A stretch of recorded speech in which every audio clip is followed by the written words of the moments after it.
we have just 2 weeks until the biggest catalyst for AMC that we have seen in a very long time. So, what's happening today in the markets? But most importantly, what do I expect in the next 2 weeks? I think you guys will find a lot of value out of this video. If you do, hit the subscribe button and the like button. If not, I don't really care because this is how I feel. And if you don't agree, let me know down below in the comment section. What do you guys think is going to happen with AMC? So let's get into it. AMC's ape court hearing is just 2 weeks. AMC has 2 weeks until a massive catalyst comes for the stock. And maybe, just maybe, this is crazy, the stock might actually start to move. Now, I recently flip-flopped, meaning that maybe this could be a positive thing for AMC. I've come to a realization that if this was going to be a negative thing for AMC, if the judge was going to approve this and it was going to be negative, that AMC would probably rally into that and then fall after, at least to some degree. You have done nothing, literally nothing. You have fallen quite a bit. So this might be, as I'm sure some of you guys have heard this saying before, buy the rumor, sell the news. This could be a sell the rumor, buy the news kind of event for AMC. Let's talk about it. So we got 2 weeks. June 29th, June 30th, going to be huge days for AMC. I think that's a well-known fact. I think you guys are all aware of that. So I don't want to get into it too much, but essentially the judge is going to rule if the settlement process will be allowed to take place if AMC can go ahead and do this reverse split, ultimately raise a shit ton of money, and it's going to do a couple things.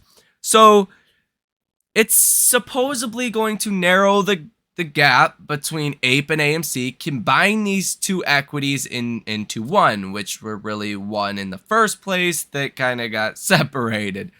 Weird, okay? It's going to combine them.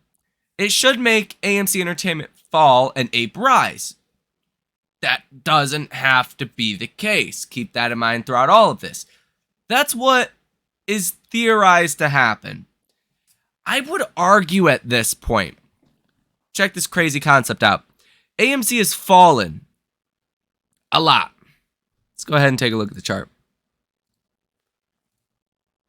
Okay, crazy concept. I would argue that AMC has fallen a ton from where it was at even last summer.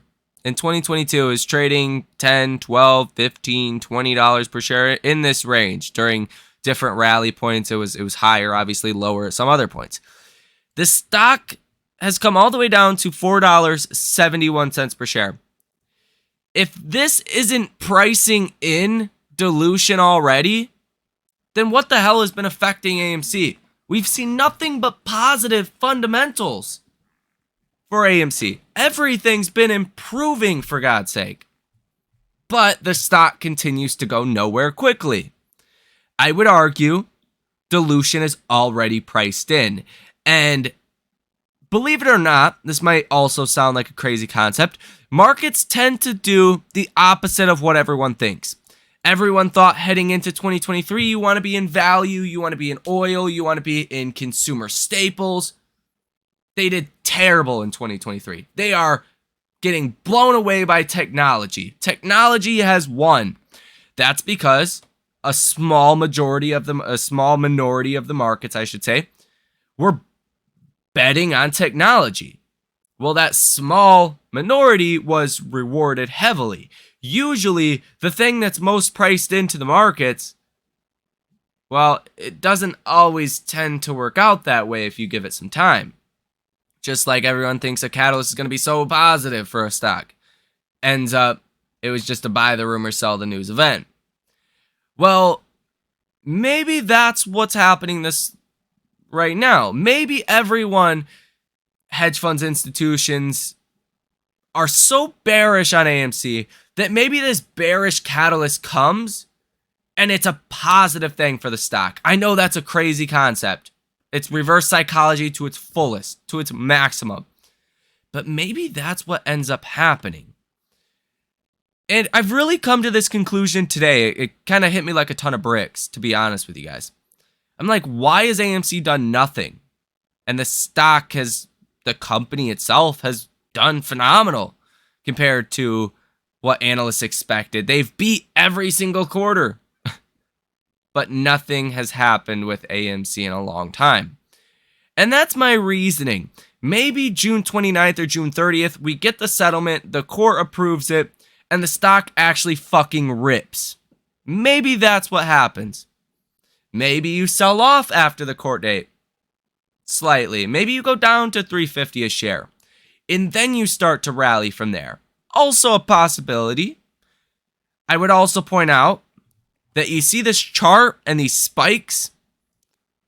These spikes are when AMC has raised capital. Almost perfectly.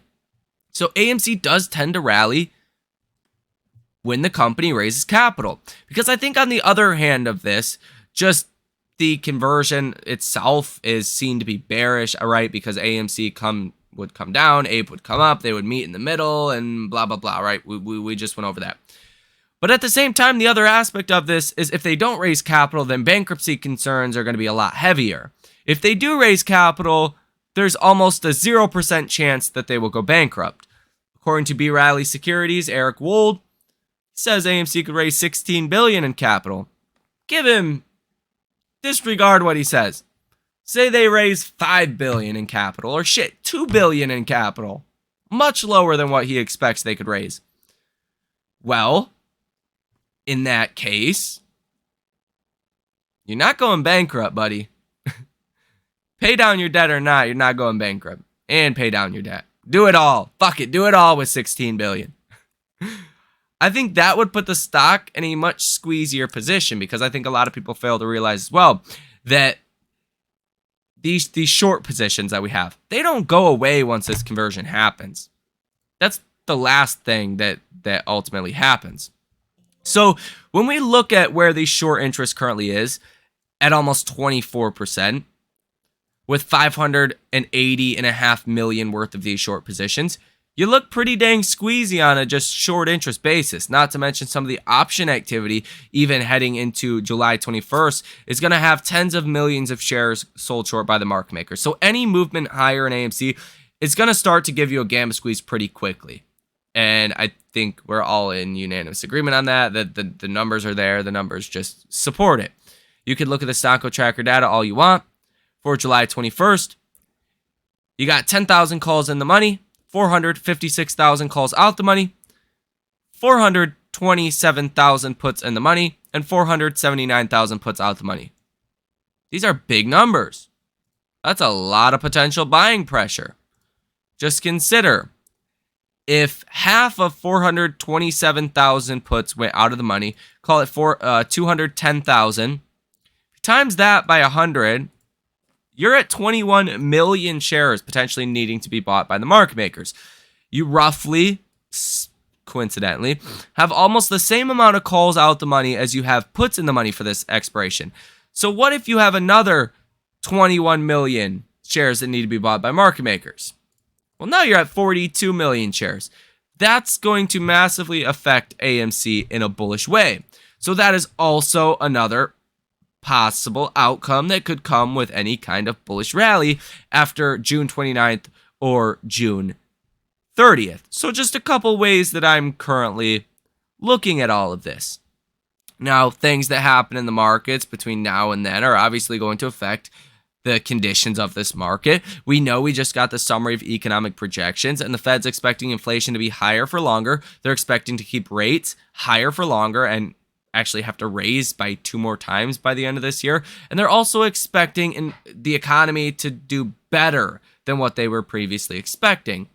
All in all, I would say that's a net positive for the economy. That's a net positive for companies such as AMC. So I don't really expect a financial drag to AMC during the same time period. I firmly expect every earnings will be better than the last, considering if there's good or bad movies coming out in every quarter. That's obviously going to be up for interpretation by the analyst. But I see a lot more positives to come than negatives. If we revert back to the Ortex data, you can see days to cover is at 8.5. This is what is causing the short score to go higher with AMC, currently at 94. Days to cover at 8.5 is up 54% in the last 3 months. This alone puts a lot of pressure on hedge funds and institutions. You're still at 100% utilization as well. Cost to borrow fees, just shooting up through the roof. I would like to see AMC do some of these numbers. Cost to borrow average 220%. Cost to borrow max 287%. Cost to borrow minimum 144%. Absolutely insane numbers that you are seeing right here. Now, Interactive Brokers has a cost to borrow fee of 97.46% with about 10,000 shares that are currently available to be lent out. So you are looking at some very squeezable numbers here, and if things do play out in a positive way, in which I expect they likely will at this point, keep in mind that reverse psychology, everyone is so bearish that maybe it turns out to be a positive, then AMC stock could rip from here. And if you break out above that 200-day moving average, there is no telling where the stock could go. It might just cause the MOAS. You might see the stock hit new all-time highs. That's a possibility that is in this realm of conversation, guys. So that is going to do it here in this video. Hit that like button, subscribe to the channel, and source your comments, questions, or concerns down below in the comment section. You guys have a great rest of your day, and I will see you in the next one.